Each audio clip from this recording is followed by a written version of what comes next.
Probian, Teleradyo Serbisyo. Ngayon makakausap natin isang OFW sa Japan via Zoom, si Carl Benson Carion. Carl, good morning. Good morning po, Sir Danny. Okay, thank you very much. So 1 hour ahead kayo. Nandiyan ka sa Japan, di ba? Oh. Opo. Isang oras Okay. po kaming ahead. Okay, batang-bata pa si Carl. So ngayon ay ang nakukuha ko ritong advice sa akin talagang ngayon ay isa kang tama ba? Assistant language teacher diyan sa Japan at dumating ka diyan Tama po yun. 2021. Oo. Yes po, tama po yun, sir. Ano 'yon? English teacher ba 'yon? Yes po, basically English teacher po ako dito. Okay. Pero isa rin po akong cultural ambassador. Bilang nasa JET program po ako. Dahil nga ikaw ay naging teacher diyan sa ilalim ng Japan Exchange and Teaching Program o JET. Tama ba, Carl? Oo. That's right, sir. Paano ka nag-qualify diyan? Paano ka how did you apply for that? Oo. So, saan po ako nag-apply, sir? Hindi, you mean paano ka naging beneficiary nitong JET, ng Japan Exchange and Teaching Program? How did you end up naging beneficiary diyan? Oo. Okay po. Dito po sa opportunity po na to, kailangan nyo rin po talaga mag-apply. Just like any other jobs. Online? So, nag-apply po ako sa Embassy of Japan in the Philippines noong 2020. At nakarating po ako dito sa Japan in 2021.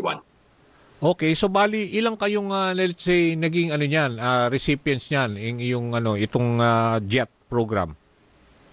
Ito po, sir, taon-taon po ito. Taon-taon po Nagbibigay sila nagpapadala ng ang ganung Embassy of Japan in the Philippines ng mga na participants sa Japan. Oo. Noong panahon po namin, 2021, 100 ALTs po kami na sabay-sabay pong pinadala sa Japan.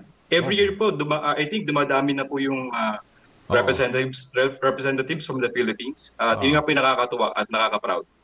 Kasi syempre marami nakikinig sa atin ngayon. Ano ba yung mga requirements? Paano ka nag-qualify? Ibig sabihin, paano ka natanggap dyan sa JET program? Ano yung mga sinambit mo? Okay po. Sa totoo lang po, napakaganda po nitong opportunity po na to. Hindi lang po para sa mga teachers sa Pilipinas. Bukas din po itong opportunity nito para sa mga graduate po ng lahat po na may mga bachelor's degree at may master's degree at doctorate degree. So, yun po yung mga pwedeng mag-apply sa program po na to. Ang kagandahan po dito, hindi nyo po kailangan na marunong po yung mag-Nihongo, although magiging advantage nyo po yan. At syempre, yung experience nyo po makakatulong po talaga yun para makapasok kayo sa program. At meron po yung statement of purpose na, I think yun po yung pinaka-importanting papeles na kailangan nyo pong isubmit. Bukod po dun sa application form, sa medical report. So, basically yung mga common requirements po na nire-require ng mga employers sa mga gusto maging OFW. Pero walang specific... Meron naman pong kompletong listahan po sa website po ng JET Program Philippines. Okay. Ano yung website? I-google nyo lang po kung gusto nyo pong makita yung listahan ng JET Program Philippines at makikita nyo na po yung kompletong listahan. Marami rin po kasi yun, sir. Kaya, okay. Di ba? Pero nandun... isa-isa or baka kulangin. So nandoon yung mga jobs na let's say ikaw interesado ka kasi swak dun sa educational requirements mo, pwede yon na ibig sabihin you can go ahead and apply for that particular job. In your case, dahil ikaw ay naging kasi alam ko ito na yung third na country from Saudi Arabia, pumunta ka rin ng Brunei. So basically you were a teacher talaga. Yun talaga ang profession mo, di ba? That's right, sir. I think nakatulong po talaga yung previous experiences ko po sa Pilipinas bilang teacher at experience ko po overseas. Okay. So how would you compare naman Japan compared to Saudi Arabia and Brunei? In terms of in terms of benefits at saka yung living condition diyan, ibig sabihin yung society, di ba? How would you compare? Well, sa Saudi po kasi, na-assign po ako sa isang malayo pong probinsya. Okay. Na parang border na po siya ng Saudi Arabia at ng Bahrain. Medyo magulo po doon yung panahon po namin. Al-Khobar. Al-Khobar yan. Okay naman po. Parang nasanay na rin po kami dun sa mga nagbabarilan ng madaling araw. I know because I was assigned before sa Middle East and Europe. So I know that place. So ibig sabihin, sa Japan, nakita mo na maganda yung mga benepisyo in terms of pag OFW ka, di ba?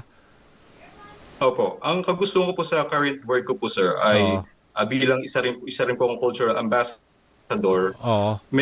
Is part of our responsibility na i-share po ang Philippine culture sa mga estudyante namin. Which is Ah. nakaka-proud po. Na hindi lang Ah. kami Oo. nagtatrabaho para Oo. magkaroon ng experience at kumita ng pera. Oo. Meron din po kaming ibang role at isa po itong pagiging cultural ambassador. Saan ka ba mismo sa Japan, Carl? Sa Okinawa po ako, sir. Okinawa. Okay. So Yeah, sa you isang isla po dito, isang outer island dito sa Okinawa. so masarap sa Japan eh. Tsaka talagang alam mo, napaka-helpful na mga, alam mo, very favorite spot ngayon na maraming mga turistang Pinoy pumupunta sa Japan, diyan sa, alam mo na, Tokyo, sa Osaka, di ba? Opo. So, at tsaka, Yan po yung mga popular. tsaka masarap ang pagkain, at tsaka napakababait, di ba, ng Sobra mga po. Hapon, di ba? Oo.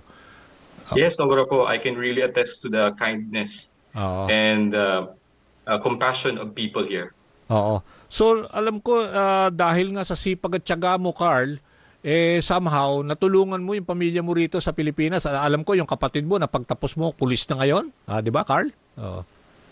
Opo, pero ayoko lang pong sabihin na ako talaga yung nagpaaral sa kanya kasi Oh. tinulungan din po niya yung sarili po niya. Naging Okay. working student din po siya. Pero all Oo. throughout ng education niya, nandun naman po ako nakasupport. Okay. Proud din na Oo. po ako ng pagpo na yun. Oo. Pero wala ka pang pamilya, Carl? Oo. Wala pa po. So since you left the Philippines noong 2021, so bali kasagsagan niya ng COVID, no? Hindi ka pa nakabalik ng Pilipinas? Oo, sir. Ha? Hindi pa rin po. Aha. Hindi pa rin po. Bakit? Ang Yung mga lapit lang ng priorities. Japan eh. Ang lapit eh. Oh. Oo nga po. Pero meron po kasi yung mga inuuna pong mga priorities sa ngayon. Pero Oh. makakapag-antay naman po sila. And I they see. understand kung bakit nandito pa rin po ako. Teka, Carl, anong probinsya mo sa atin? Oh. Ano po ako? Bulacan po. Tsaka Daet Malapit. Camarines Norte. Bicol. Camarines Norte. Okay.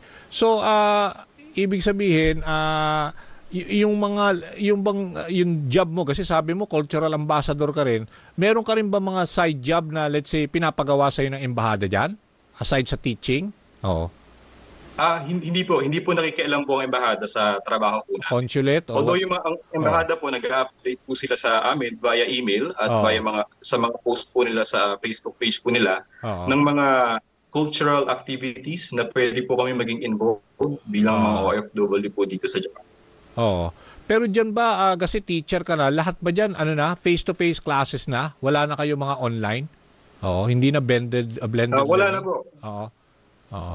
Wala na rin po siguro po blended, meron po mga selected schools. I think prerogative na rin po ng mga institutions or schools kung may mga blended learning. Pero sa school ko po ngayon, at I think majority of schools in back to face-to-face na po. Matagal na rin po. So ano ba tinuturuan mo? High school? Sa role ko po ngayon, nagtuturo po ako sa kindergarten, sa elementary, tsaka sa junior high school. Elementary. Bali, ano to? Puro mga Hapon o meron ka rin mga, let's say, Asian students? Oo. Lahat po ito mga Japanese learners po. I see. So, Sa okay. public school po ako sa nagtuturo. Okay. So, ang mga parents mo, what do they do? Kasi yung sabi dito, ikaw ba talaga ang breadwinner? Ikaw na ang tumutulong sa lahat, mga kapatid mo at sa pagulang mo? Oo. Simula po nung nag-graduate po ako, di ko po masasabi na all throughout these years na naging breadwinner ako. Kasi may time po na nagkatrabaho na po yung kapatid ko, yung nanay ko po, may trabaho din naman po. Pero in the past years, ako po talaga yung nagpo-provide mostly sa family. At nagpapaaral sa kapatid. Para dun sa mga nakikinig, siyempre nag-a-aspire, maraming gusto mag-abroad Carl, di ba? So ano bang, let's say, mga message mo sa kanila, how to go about? Kasi alam mo, ang problema natin karamihan din sa mga OFWs, and I was really an OFW before, technically, dahil sa Europe and Middle East, ang nangyayari kasi, puro remittance, suporta sa Pilipinas, pero pagdating nila ng Pilipinas, sila wala rin naipon. Parang ganon. So, kailangan daw yung financial literacy program na dapat, kasi karamihan doon, 2, 3 jobs, pero they ended up nagkakasakit. So wala din napupunta, walang naiipon. So ikaw, anong pwedeng may share mo na message all those mga aspiring na mga OFWs, Carl? Oo. Sa mga aspiring OFW po, sa mga nagbabalak po ng mga ibang bayan, dapat po pala, ngayon pa lang, alam niyo na po yung priorities po ninyo. Okay. Alam ko po kasi kapag bago ka sa ibang bansa, parang feeling mo kaya mong bilhin lahat para sa pamilya mo. Oo. Parang nakakalimutan niyo po yung future. Parang sobrang tsaka yung sarili mo, nai-enjoy napapabayaan mo, 'di ba? Hindi ka na nakakapag-check tama up, po yun, 'di ba, sir. sa medical mo. Oo. Yes. Na-experience ko rin po yan na parang, ito, nakakain ko na ngayon. May pera na ako pambili. So parang nakalimutan ko na kailangan ko i-prioritize yung sarili ko, yung future ko, tsaka yung health ko. So sa mga mag-abroad po, dapat po magtitira po kayo sa sarili po ninyo at syempre sa future din po ninyo kasi hindi po natin talaga malalaman ng anong mangyayari sa atin sa abroad. Lalo po talaga pagka nagkasakit. Sobrang hirap po magkasakit sa abroad. Oo. Sa mga let's say... Kaya dapat po, hindi po lahat ipapadala. Oo nga, oo.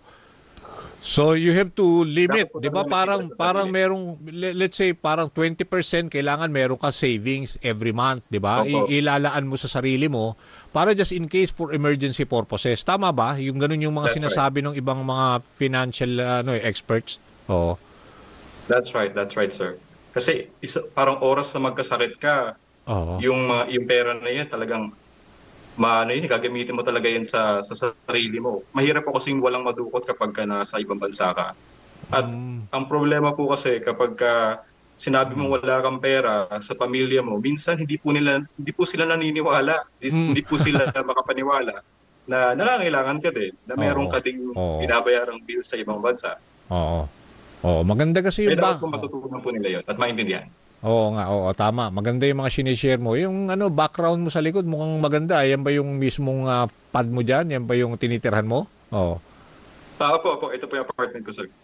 I see. Sa, Yokohama ba? Tama ba, Carl? Oo. Okinawa po. Okinawa. Sorry. Okinawa. So, parang Pinas po dito, sir. Parang, pero nasa island ka kamo, di ba? Oo. Yes po. Kitadaito Island. Ito po yung easternmost part ng Okinawa. Kaya malayo po talaga ako sa Kabayasnan, sir. So from Manila, you take muna Narita Airport or saan ka bababa? Anong airport? Pwede po sa Narita po. Narita, and how long will it take you? Or Haneda Airport by train? So Okinawa. And then from Manila to Haneda or Narita, isang flight po ulit papunta po ng mainland Okinawa. At pagkatapos po nun, isa pa pong lipad papunta po dito sa island namin. Ganon, tatlong lipad?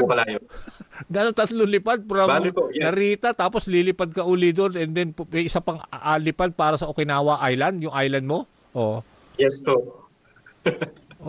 Pero yung lugar mo ba, meron ba mga Pilipino din dyan sa pinagtuturoan mong eskwela? Nakakagulat kasi nalaman ko po na meron din po palang Pinoy sa ganitong kalayong isla. Nandito na po ako sa Tokyo noon. At meron po ngayon dalawang po dito. Matagal na rin po rito nagtatrabaho at naninirahan. May pamilya na po sila dito. Kaya yun po yung mga kasangga ko dito. Pero are they teachers also like you? Yung isa po, assistant teacher po siya sa kindergarten. Kasama mo dyan? Yung isa po nasa kitchen po ng school po na yun. I see. So at least hindi ka pala mag-isa na puro hapon ang kasama mo. So at least meron kang assistant teacher tapos meron pa pala yung sa kitchen. Ano yung chef? Okay. Opo, parang gano'n po. Sila po yung nagpe-prepare ng school lunch every day. Okay.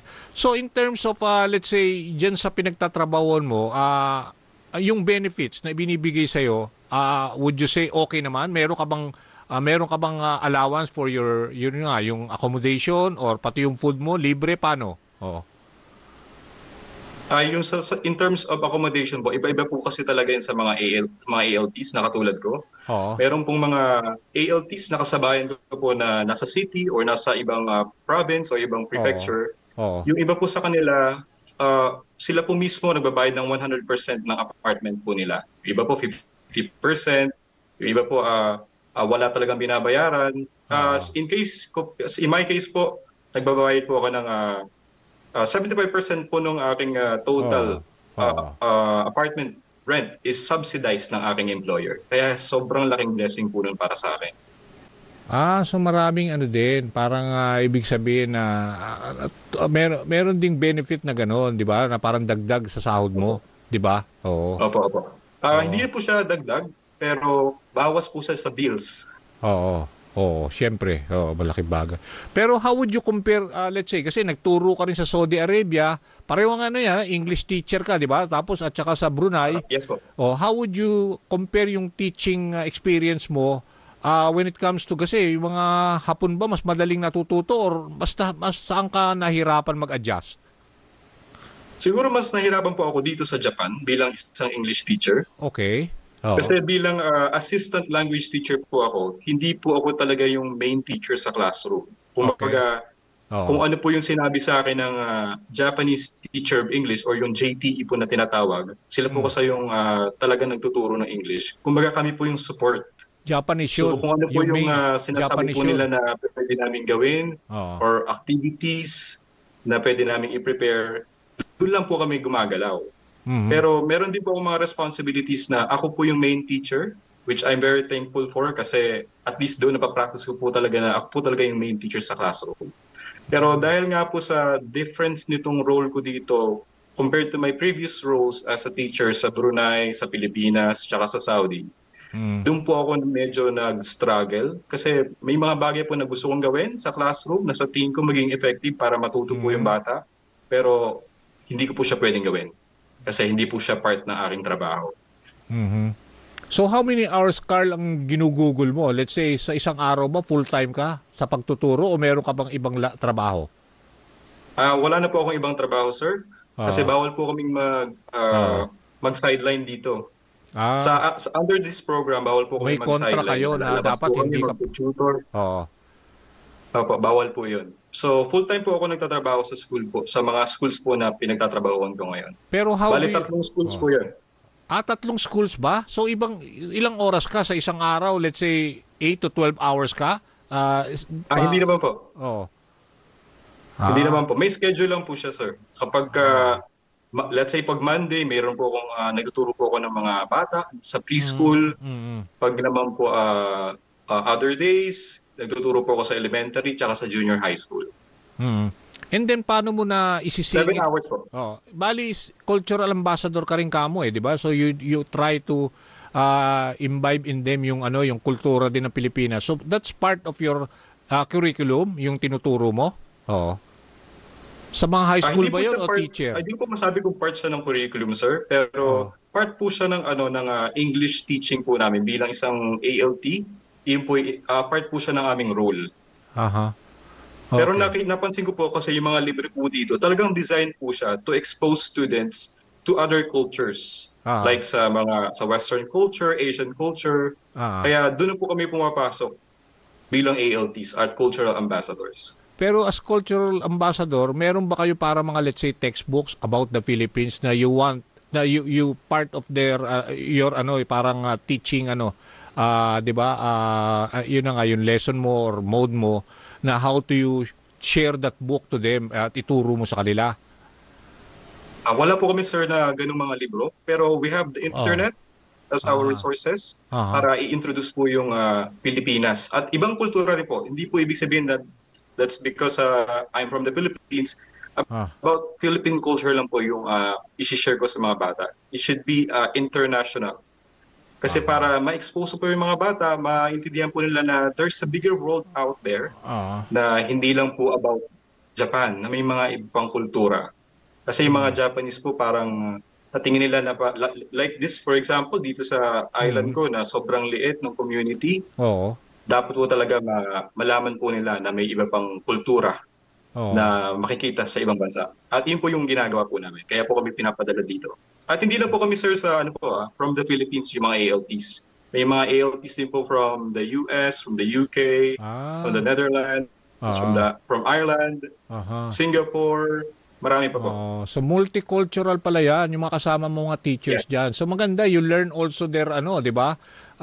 Cultures, 'di ba? Tsaka yun, yung halos mga kasing edad mo rin, yung mga kasama mo diyan na iba-iba, Europeans, Americans, ganon. Oh. Sadly, ako lang po yung mag-isang ALT dito sa island dahil maliit lang po siya, sir. Yung sa island na yan. Pero Okay. kapag po ikaw ay ma-assign po sa city or sa iba pong lugar, meron pong mga time na magkakaroon kayo ng conference or seminar or meetings na makakasalamuha mo talaga yung ibang bansa. I think that's really exciting about this program. Maganda dyan. Tingin ko lang kasi dahil wala ka sa malaking city, mas nakaka-save ka siguro dyan, Carl, no? Opo. Di ba? I'm sure, di ba? Oo. Anyway, oo. Carl, maraming salamat for sharing the story at saka syempre nakaka-inspire ka sa ating mga kababayan na talaga namang hanggang ngayon marami pa rin sa ating mga, let's say, mga kaserbisyo, kababayan, mga kapamilya na gustong mag-abroad, di ba? Dahil nga of better alternative at saka better salary, yung kanilang wages ma-improve, di ba? So at least thank you very much for sharing the experience.